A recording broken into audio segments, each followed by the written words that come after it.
ಇನ್ನು zoom ಲೈವ್ನಲ್ಲಿ join ಆಗಿದ್ದಾರೆ doctor Padmakshi ಅವರು, ಖ್ಯಾತ ಮನಃಶಾಸ್ತ್ರಜ್ಞರು. ಅವ್ರನ್ನ ವೆಲ್ಕಮ್ ಮಾಡ್ಕೋಣ. ಮೇಡಮ್ ನಮಸ್ತೆ, ಚರ್ಚೆಗೆ ಸ್ವಾಗತ ತಮಗೆ. ಇವತ್ತಿನ ದಿನಮಾನದಲ್ಲಿ ಬಹುಶಃ ತಮಗೆ ತಿಳಿದಿರುವಂತೆ ಈಗ ಹೆಣ್ಣು ನಾನು ಸ್ವಾವಲಂಬಿಯಾಗಿ ಬದುಕಬೇಕು ಅನ್ನುವಂಥದ್ದು ಏನೂ ತಪ್ಪಲ್ಲ. ಆದರೆ ಕಾಲಘಟ್ಟಕ್ಕೆ ಆಯಾ ಕಾಲಕ್ಕೆ ತಕ್ಕಂತೆ ಮದುವೆ ಆಗಬೇಕು ಅನ್ನುವಂಥ ಒಂದು ಪ್ರತೀತಿ ಇದೆ, ಮಾತಿದೆ. ಹೆತ್ತವರು ಆ ರೀತಿ ಆಸೆ ಪಡ್ತಾರೆ. ಆದರೆ ನಾನು ಸ್ವಾವಲಂಬಿಯಾಗಿ ಬದುಕಬೇಕು, ನನ್ನ ಕಾಲ ಮೇಲೆ ನಾನು ನಿಲ್ಲಬೇಕು ಅನ್ನುವಂಥ ಕಾರಣಕ್ಕೆ ವಯಸ್ಸು 30 ದಾಟಿದ್ರು ಕೂಡ ಮದುವೆ ಆಗದೆ ಇರುವಂಥ ಒಂದಷ್ಟು ದಿನಮಾನಸಗಳನ್ನು ನಾವು ನೋಡ್ತಾ ಇದ್ದೀವಿ. ಬಹುಶಃ ಆ ರೀತಿ ಮದುವೆ ಆಮೇಲೆ ನೋಡಿದ್ರಾಗುತ್ತೆ ಅನ್ನುವಂಥವ್ರ ಮನಸ್ಥಿತಿ ಏನಿರುತ್ತೆ ಮೇಡಮ್? ಕೆಲವೊಬ್ರು, ನಾ ಎಲ್ಲ ಅಂತ ಹೇಳಲ್ಲ, ಎಲ್ಲರೂ ಬೇರೆ ಬೇರೆ ಕಾರಣಗಳಿಗೆ ಮದ್ವೆ ಆಗಕ್ಕೆ ಆಗಿರಲ್ಲ. ಈಗ ಮೇಡಮ್ ಆಲ್ರೆಡಿ ಹೇಳ್ತಾ ಇದ್ರು, ಕೆಲವೊಂದು ರೆಸ್ಪಾನ್ಸಿಬಿಲಿಟಿ ಇದೆ, ಅದನ್ನ ಮುಗಿಸ್ಬಿಟ್ಟು ಮದ್ವೆ ಆಗ್ತೀನಿ ಅಂತ ಇರ್ತಾರೆ.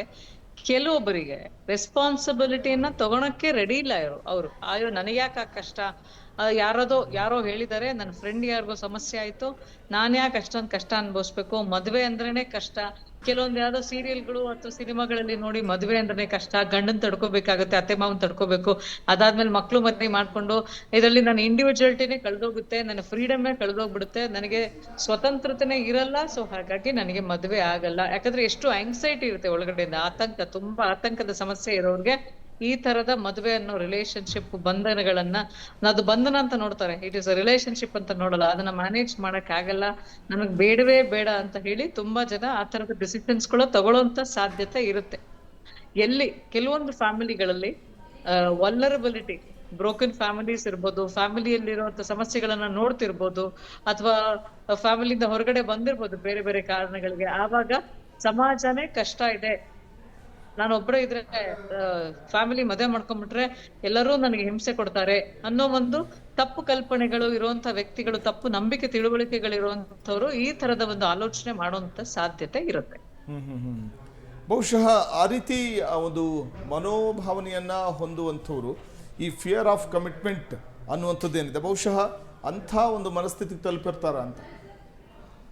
ಹೌದು, ಫಿಯರ್ ಆಫ್ ಕಮಿಟ್ಮೆಂಟ್ ಅಂದ್ರೆ ಈಗ ಸುತ್ತ ನೋಡ್ತಾ ಇದ್ದಾರೆ. ಮುಂಚೆ ಡಿವೋರ್ಸ್ ಅನ್ನೋದು, ಅದು ಡಿವೋರ್ಸ್ ಬಗ್ಗೆ ಮಾತಾಡ್ಬೇಡ, ಡಿವೋರ್ಸ್ ಅನ್ನೋದು ಸರಿಯಲ್ಲ ಅನ್ನೋ ರೀತಿಯಲ್ಲಿ ಹೇಳ್ತಿದ್ರು.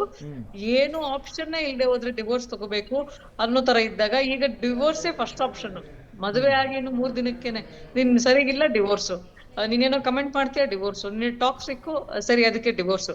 ಫಿಯರ್ ಆಫ್ ಕಮಿಟ್ಮೆಂಟ್ ಅಂದ್ರೆ ಒಂದು ರಿಲೇಶನ್ಶಿಪ್ಗೆ ಸಮಯ ಕೊಡ್ಬೇಕು.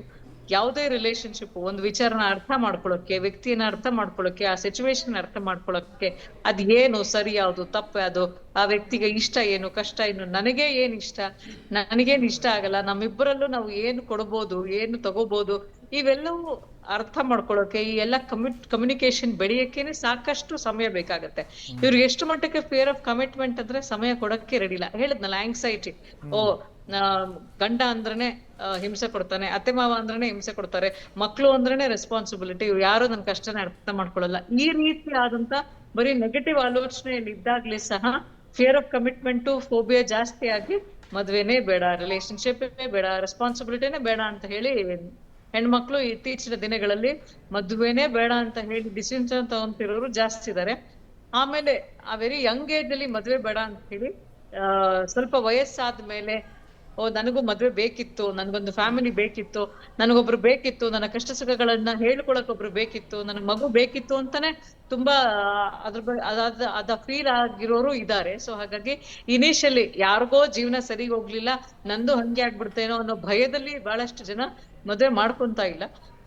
ಇನ್ನು ಸಮಸ್ಯೆ ಏನಂದ್ರೆ ಮದುವೆ ಆದ್ಮೇಲೂ ಸಹ ಮಕ್ಳು ಮಾಡ್ಕೊಳಕ್ಕೆ ರೆಡಿ ಇಲ್ಲ. ನಮ್ಗಂತೂ ಯಪ್ಪ ಮಕ್ಳಂದ್ರೆ ಆ ಒಂದು ತಲೆನೋವು ಬೇಡ ಅನ್ನೋ ತರದಲ್ಲಿ ಹೇಳೋರು ಇರ್ತಾರೆ. ಮುಂದಿನ ದಿನಗಳಲ್ಲಿ, ಮುಂದಿನ ವರ್ಷಗಳಲ್ಲಿ ಅವ್ರು ಮಾಡಿದ ತಪ್ಪು ರಿಯಲೈಸೇಷನ್ ಆಗಿ ಸರಿ ಮಾಡ್ಕೋಬೇಕು ಅಂದಾಗ ಆವಾಗ ಅದು ಸರಿ ಆಗಕ್ಕೆ ಸಾಧ್ಯನೇ ಇಲ್ಲ. ಸೊ ಎರಡು ಇನಿಷಿಯಲಿ ಡಿಸಿಷನ್ ತಗೊಂಡು ಇರೋರು, ಅದಾದ್ಮೇಲೆ ನೋವು ಅನ್ಭವಿಸಿರೋರು ಸಹ ನಾವು ನೋಡಿದೀವಿ.